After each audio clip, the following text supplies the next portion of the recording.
Hello, and welcome to this week's Movie Math, where every Sunday I put on my business hat. I'm never rooting against a movie, even though to some of you it might feel that way, because I don't tell you what you want to hear. But I don't root for movies either on Movie Math. Even though, I adored Alien Romulus, well, which seems to some of you seem to forget that. In fact, I just ranked my top 10 movies for the year so far at the end of last week, and Alien Romulus was my number 3. I love the film. I absolutely adore it, but it would be a disservice to this report and to my relationship with you if I wasn't honest, about how it was performing. I take the position here of a neutral third party, giving an honest assessment of film and TV performances based on a number of different factors, because a number of different factors are at play. Today, we are continuing to discuss Alien Romulus as it ends its second weekend at the box office, and we'll take into account its domestic and international box office, costs, franchise history, and studio, in this case, Disney, which is a very specific studio and different than all the rest. I know some of you already feel that way, but from a business perspective, it's different from all the rest. So here we go. And to be clear, Alien Romulus is not a flop. Just because I'm not singing its praises, I am singing its creative praises, but from a box office perspective, some of you, if I don't say it's the greatest thing ever, you think I'm saying it's a flop. I'm not. I just don't know if it's worth Disney's investment going forward, especially if some changes aren't made. And I'll outline all of that here, but I wanted to give you a thesis statement up front. All right, so it has been widely confirmed that the production budget for Alien Romulus is $80 million, not indisputable. And the rule of thumb for marketing costs is anywhere from 50 to 150% of a film's budget. It's expensive to advertise a movie for theaters. That's one of the reasons, I'll just say it here, that I had said last weekend that maybe they should have just kept it on Hulu, because then they wouldn't have to spend so much in advertising. So to release a movie theatrically, the marketing costs are anywhere from 50 to 150%. Now, just to show you I'm being very, very fair, I could say, oh, they obviously spent 100% or 150%, but let's just go with the minimum, that they spent 50% of the budget on marketing. So that would mean $40 million for Alien Romulus, which puts the total cost at $120. Now, of course, and I'm surprised that many of you don't, well, not many of you, because if you're watching this report, you know. But a lot of people on social media seem to be unaware that studios don't get 100% of the box office. Do you really think that movie theaters release and play these movies for nothing? The rule of thumb on so domestic is that studios get about 50% of the box office, overseas 40 to 50%, but then China is a special situation where they get just 25% of the revenue there. Now, the reason that China's box office is still valuable to Hollywood is that for a while there, it hasn't happened since the pandemic, but for a while there, Hollywood movies were generating so much money that 25% was still something to celebrate. For instance, Avengers Endgame made $632 million in China, so that's still $158 million going back to Disney.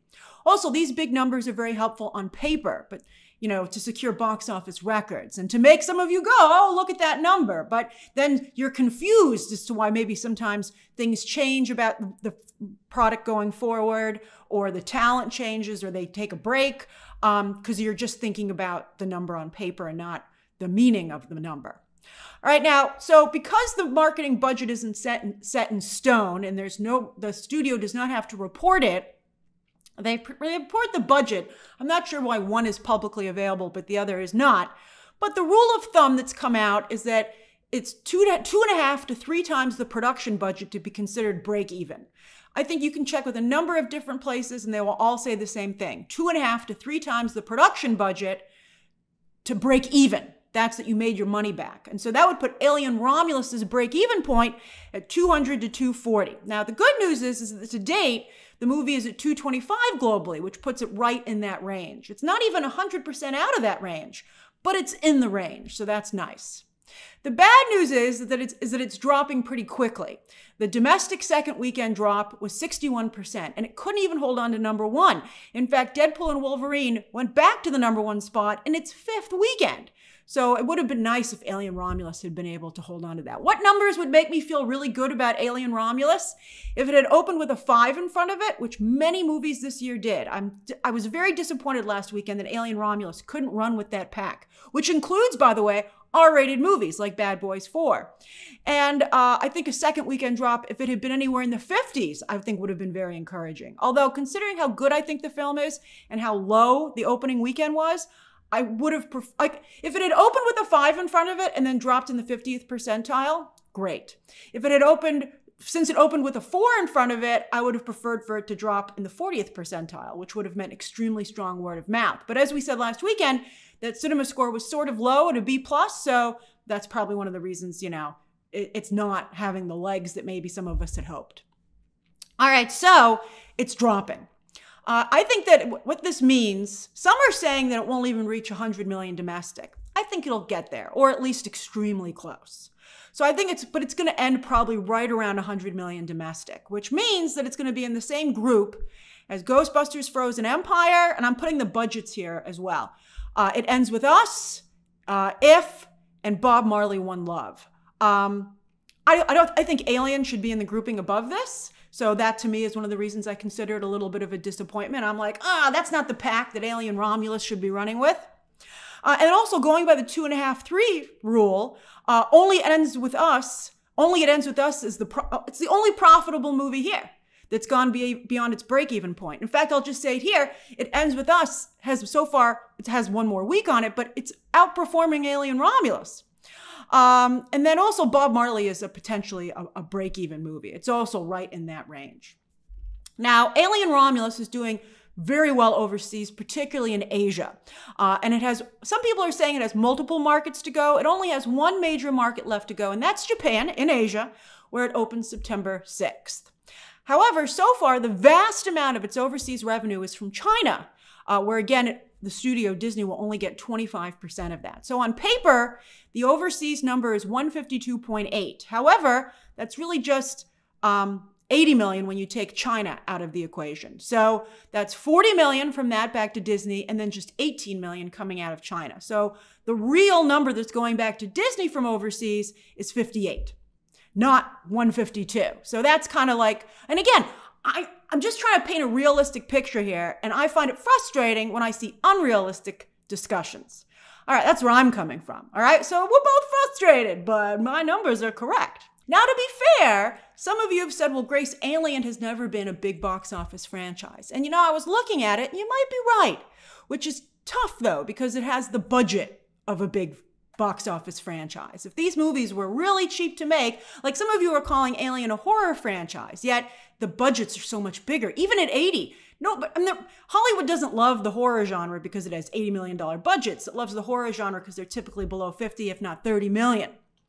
So, but yeah, looking back, Alien is not a huge global IP overall. I mean, even if the original film, 1979, when it's adjusted for inflation, it only did 291 domestic. And for comparison, Superman, the first one, which came out the year before, adjusted for inflation, that comes in at 525. Aliens in 1986 did only 209 domestic adjusted for inflation, whereas another James Cameron film, Terminator 2, in 1991 did 446.1 adjusted for inflation. So that's amazing. That's really interesting it's again very highly regarded from a cinephile perspective, but from a box office from a business perspective, the Alien franchise, ain't all that. Alien has become one of the few Hollywood franchises that historically is making most of its money overseas, putting it in the same boat as the Fast and Furious movies. And, that'll keep a franchise alive for a little bit, but that's not a long-term solution. You can see even Fast and Furious is running out of gas. As for Alien Romulus, a lot of you are also pointing out that it's an R-rated movie, but I would like to therefore call to your attention Bad Boys 4, also rated R, cost $100 million to make, yet opened bigger, that had a 5 in front of it, and it got to $400 million. It got to $400 million, 4 times its production budget, which means very profitable, over the 2.5 to 3 rule.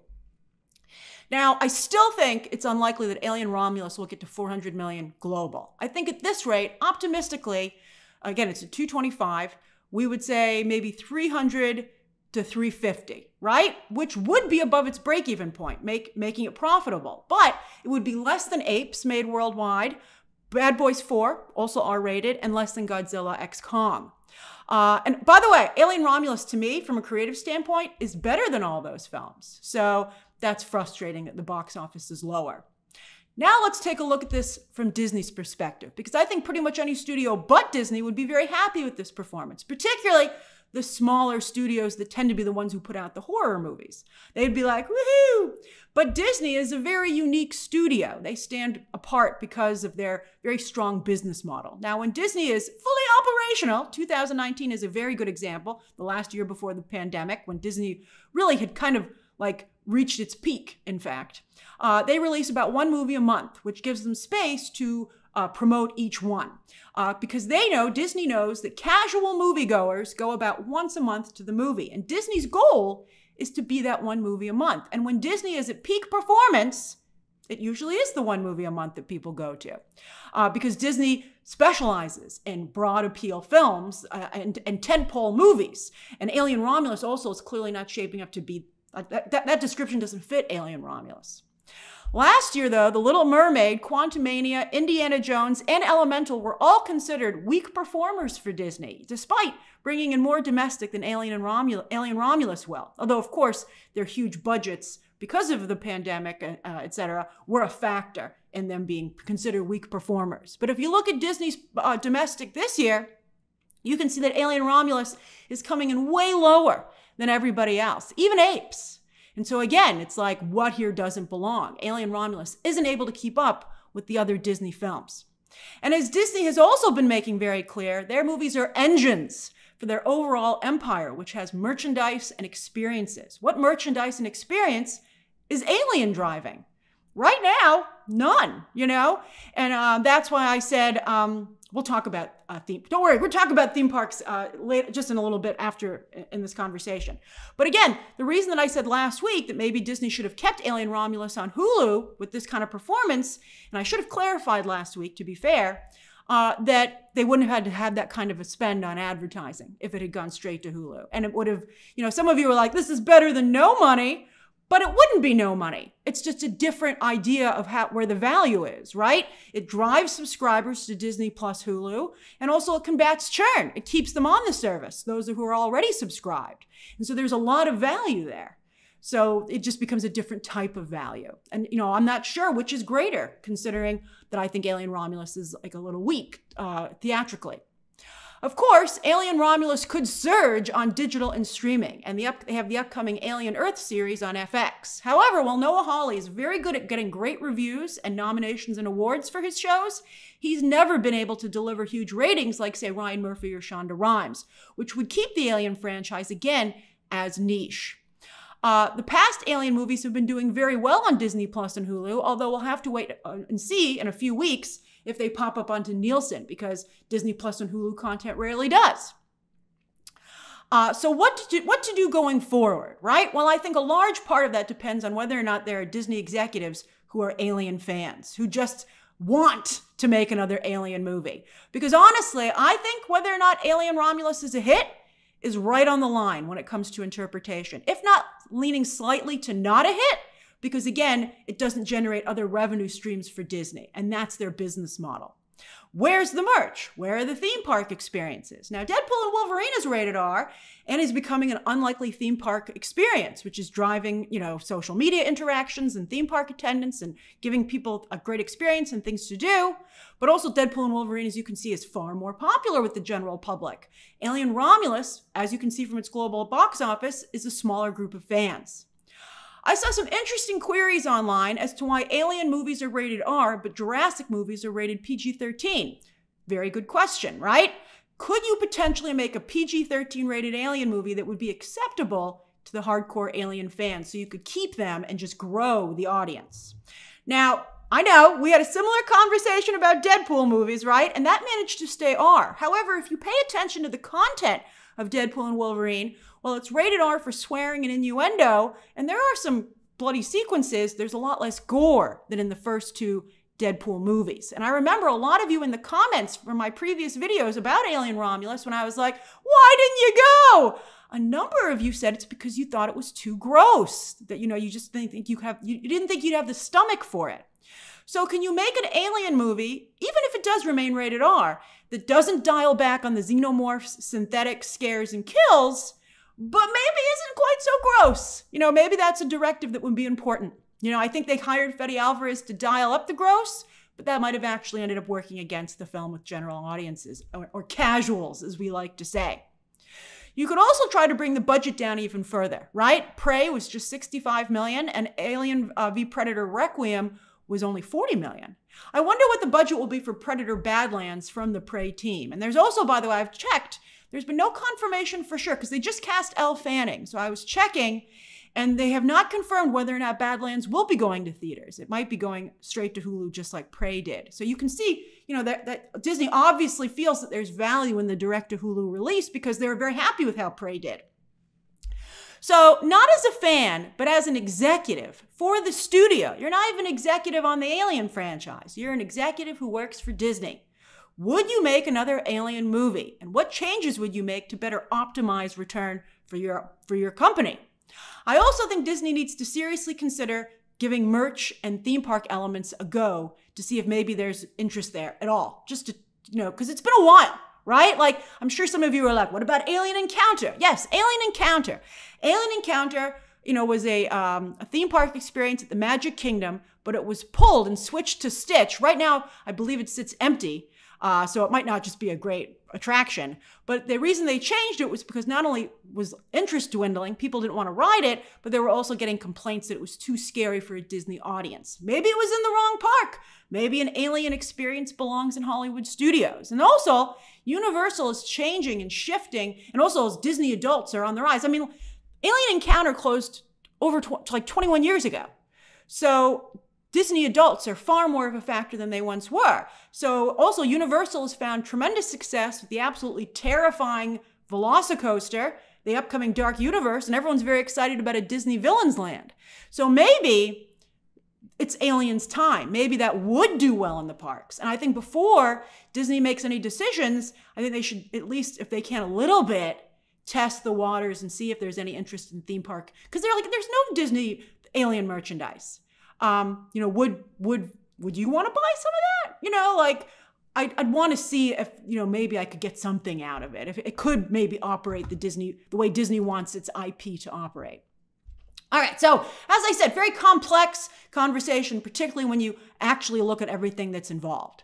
All right, so yes, there were other movies in theaters this weekend, right? Deadpool and Wolverine, again, in its 5th weekend, not only reclaimed the top spot, but fell just 39%. That's incredible. Through Labor Day weekend, this upcoming weekend, can it break 600 million? It's not going to catch Inside Out 2 worldwide, though. And I'm not sure if any movie that's left this year can catch Inside Out 2. Inside Out 2, I think the only one that had a chance was Deadpool and Wolverine, and it's not going to do it. So I think Inside Out 2 is probably untouchable at this point for the global box office for 2024. It ends with Us. As I said, it's actually ahead of Alien Romulus, even though, you know, it's had one more week in theaters, but that's incredible. $25 million budget. Yet ironically, while its box office surely has benefited from the scandal in the news, that scandal is also making it very hard to greenlight a sequel. Justin Baldoni owns the film rights. But would fans be interested in a sequel with, say, a different actress as Lily Bloom, right? Considering the bad press for Blake Lively right now, maybe? Right? I mean, what do you think is the draw for the franchise? Although nobody in that cast will speak to him, including the author, even if he does own the rights. So again, from a business perspective, how do you keep that franchise going? Because there's already a book that's been written. It seems like easy money, but now it's not. Then 3 new movies actually hit theaters this weekend, probably all hoping to get a jump on Labor Day weekend. Also, they thought that Craven was going to open for Labor Day weekend, and Craven's not opening for Labor Day weekend. We'll talk about Labor Day weekend in a moment. But anyway, yes, 3 new movies hit, and 2 of them are kind of the same lukewarm content, because Blink Twice and The Crow, while they have different critic scores, pretty much have the same audience reaction. So Channing Tatum can feel proud that he squeezed out an extra $3 million or so than Bill Skarsgård could. And wow, Lionsgate, you need a new development team, because that's 2 potential franchises that are now DOA. That's $160 million down the toilet, not including marketing costs. I'd say maybe they should try and get enough money together to see if they could buy Alien off of Disney, but would Lionsgate just mess that up creatively? Here's an interesting question. Would a studio be willing to sell off an IP that they were driving into the ground or didn't fit with their studio, right? We've never seen a studio sell off an IP individually, even, no matter how much begging there might be from fans. They're either going to use it, destroy it, or sit on it, which is really interesting. Not even Zazie has been willing to sell IP, and he's willing to sell off a lot of stuff these days. So, but what would it cost to buy an IP? Like, what would you have to give? Like, we kind of know how much it is to buy, thanks to Disney, how much it is costs to buy Fox, Marvel, Star Wars, Pixar, a couple billion. But how much for just the IP? How much just for Alien? Especially, we just proved not a big money driver. How much do you think you could get Alien for, right? And why wouldn't Disney sell it? Since it doesn't fit with their brand whatsoever, it seems.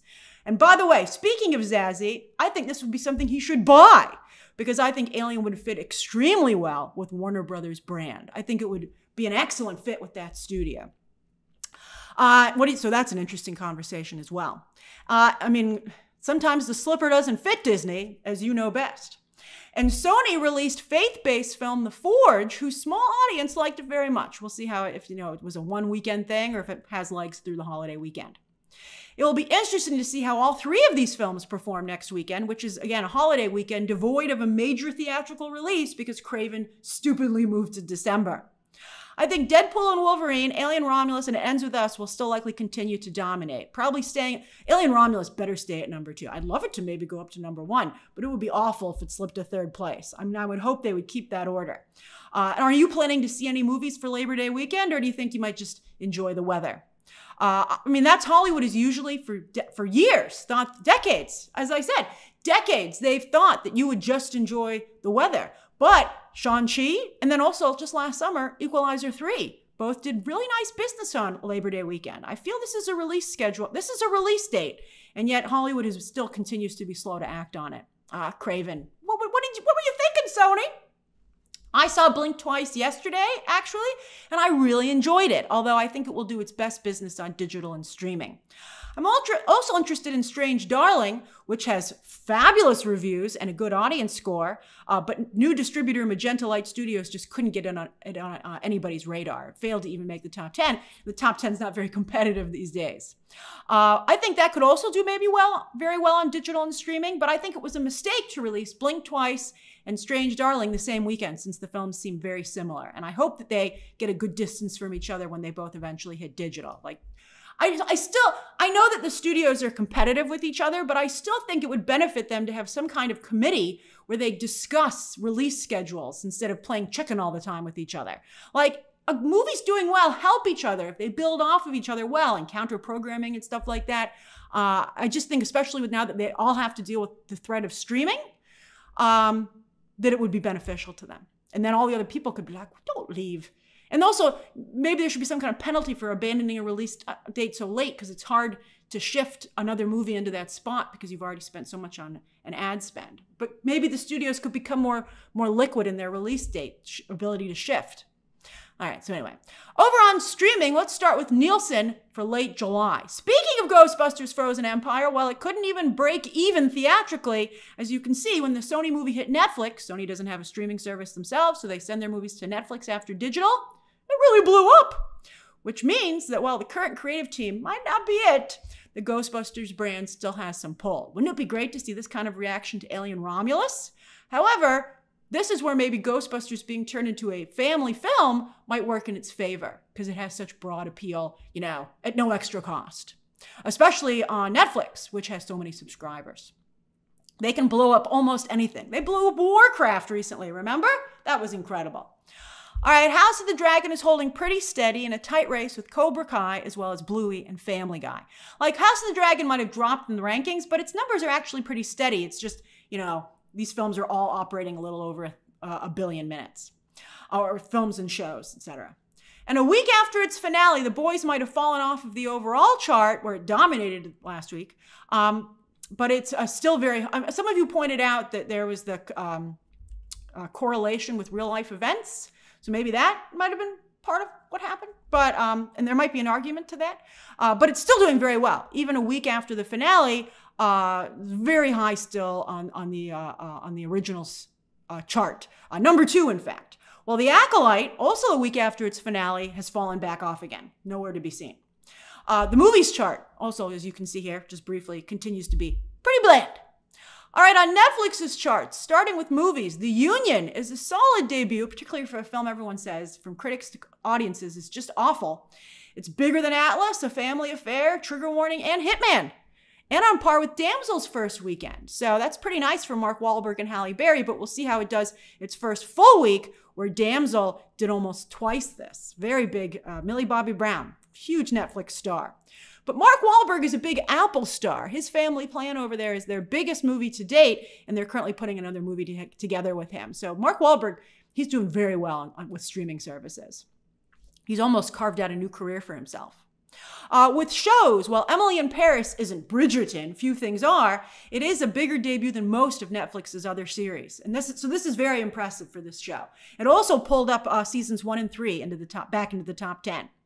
Meanwhile, Umbrella Academy is pretty much steady from last weekend, but this was for a whole week versus just Thursday to Sunday last week.